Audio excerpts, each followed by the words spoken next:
Hello दोस्तों, welcome to KKC classes.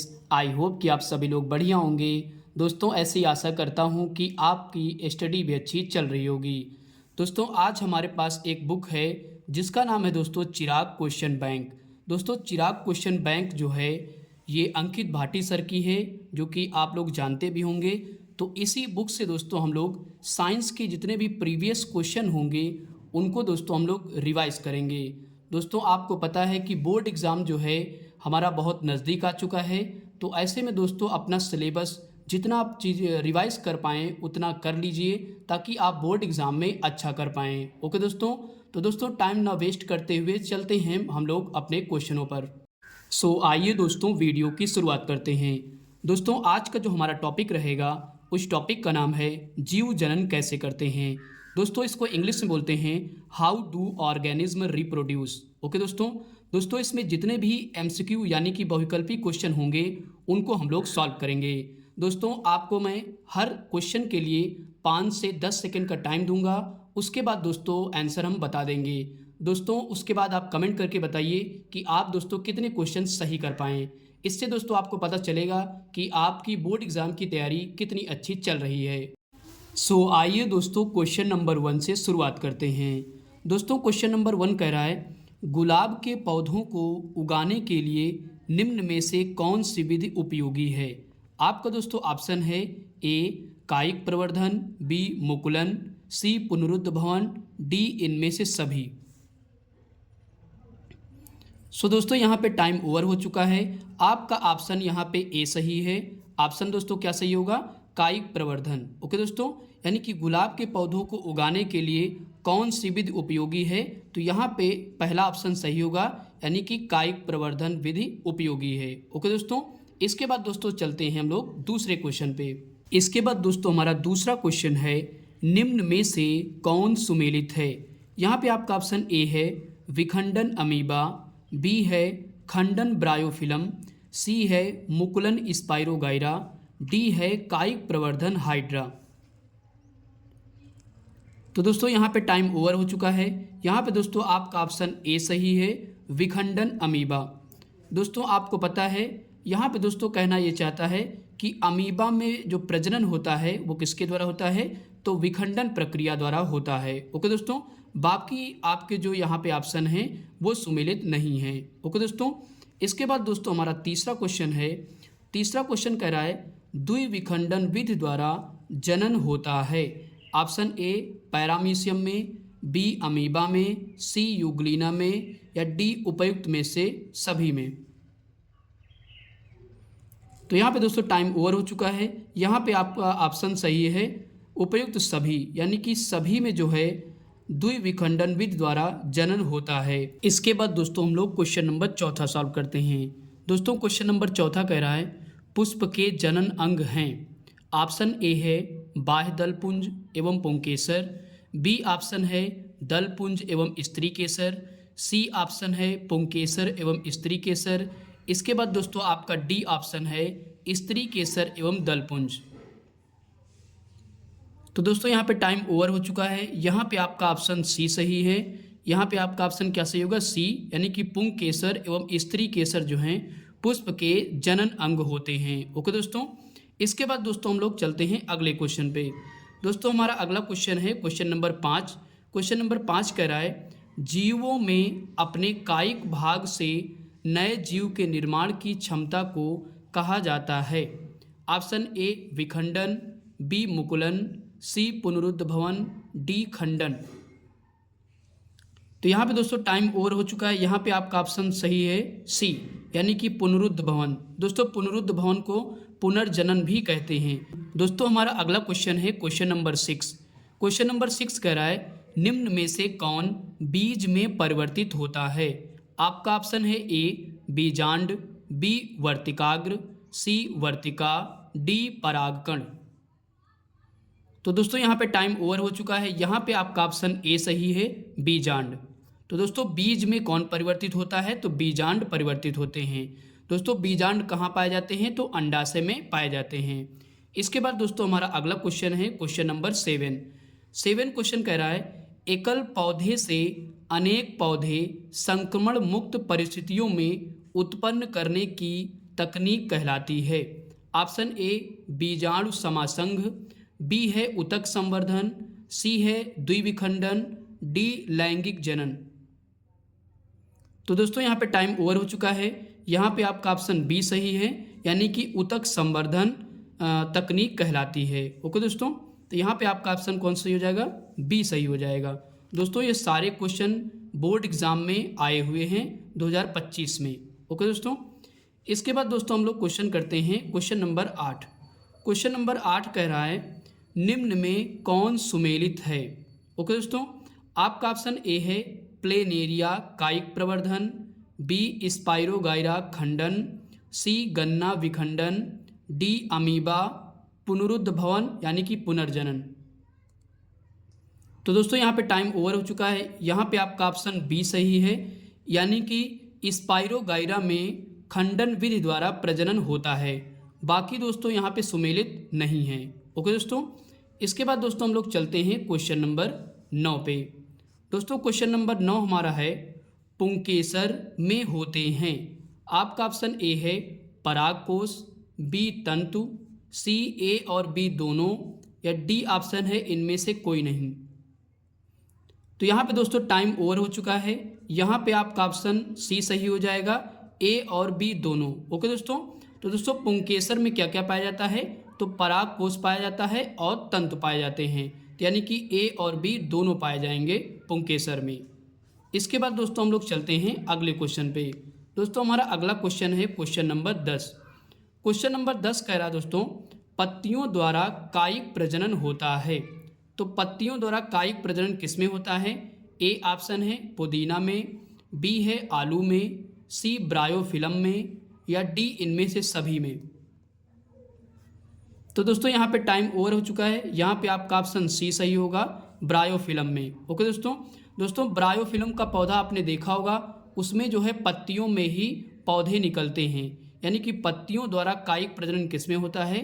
तो bryophyllum में होता है। ओके दोस्तों, आई होप कि दोस्तों यहाँ तक आपको सारे क्वेश्चन अच्छे समझ में आ गए होंगे।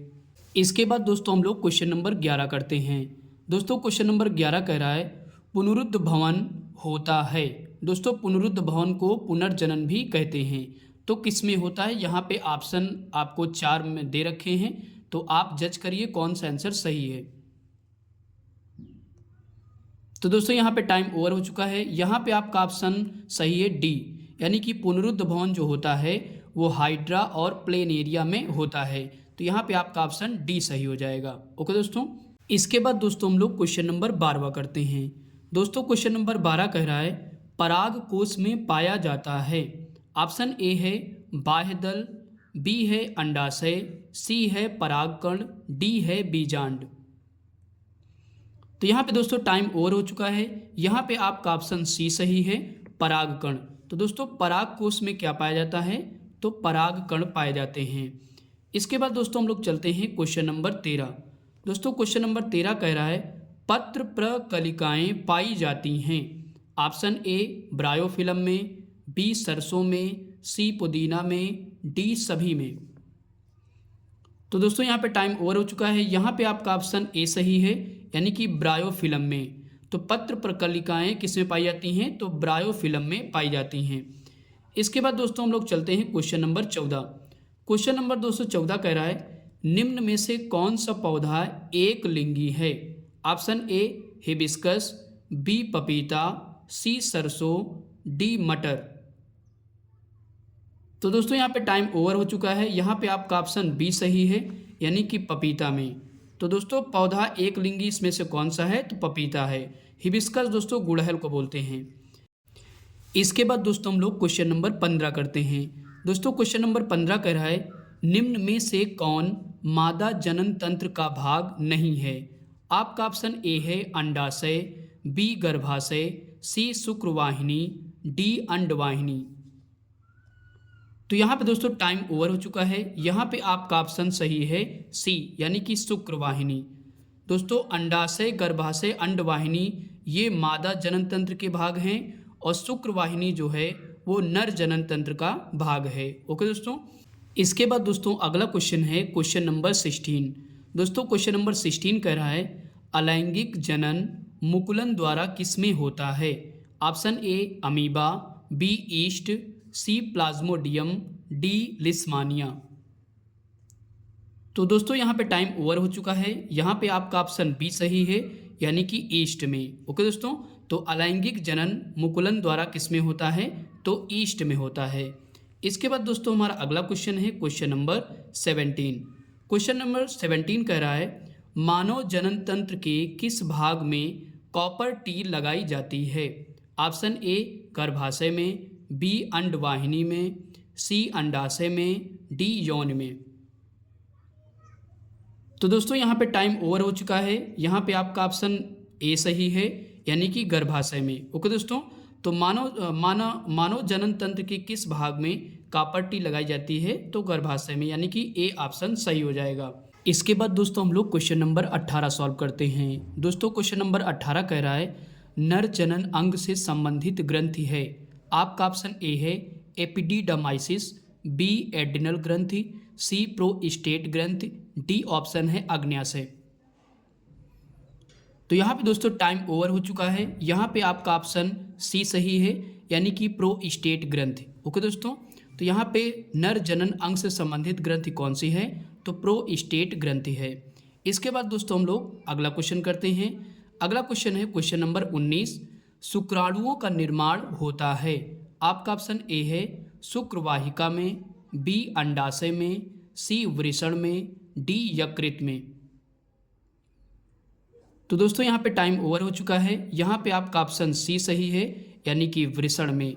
तो दोस्तों शुक्राणुओं का निर्माण नर भाग में कहाँ पे होता है? तो वृषण में होता है। ओके दोस्तों, इसके बाद दोस्तों हम लोग चलते हैं क्वेश्चन नंबर 20 पर। दोस्तों क्वेश्चन नंबर 20 कह रहा है मुकुलन पाया जाता है। आपका ऑप्शन ए है प्लेनेरिया में, बी हाइड्रा में, सी लिस्मानिया में, इसके बाद डी है इनमें से सभी में। तो दोस्तों यहाँ पे टाइम ओवर हो चुका है। यहाँ पे आपका ऑप्शन बी सही है, यानी कि मुकुलन पाया जाता है तो हाइड्रा में। ओके दोस्तों, तो यहाँ तक दोस्तों आपको सभी क्वेश्चन समझ में आ गए होंगे। इसके बाद दोस्तों हमारा अगला क्वेश्चन है क्वेश्चन नंबर 21। दोस्तों क्वेश्चन नंबर 21 कह रहा है जाइगोट में गुणसूत्रों की संख्या कितनी होती है? तो यहाँ पे आपका ऑप्शन ए है 4x, बी है 3x, सी 2x और डी है x। तो यहाँ पे दोस्तों टाइम ओवर हो चुका है। यहाँ पे आपका ऑप्शन सी सही है, यानी कि 2x होगा। ओके दोस्तों, तो जाइगोट में गुणसूत्रों की संख्या कितनी होती है? तो 2x होती है। इसके बाद दोस्तों हमारा अगला क्वेश्चन है क्वेश्चन नंबर 22। दोस्तों क्वेश्चन नंबर 22 कह रहा है परिवार नियोजन की स्थायी विधि है। आपका ऑप्शन ए है गर्भ निरोधक गोलियां, बी निरोध का प्रयोग, सी गर्भ समापन, सी वैसेक्टोमी। तो यहाँ पे दोस्तों टाइम ओवर हो चुका है। यहाँ पे आपका ऑप्शन डी सही है, यानी कि वैसेक्टोमी। दोस्तों वैसेक्टोमी को हिंदी में बोलते हैं नसबंदी। ओके दोस्तों, तो परिवार नियोजन की स्थायी विधि क्या कहलाती है? तो वैसेक्टोमी कहलाती है।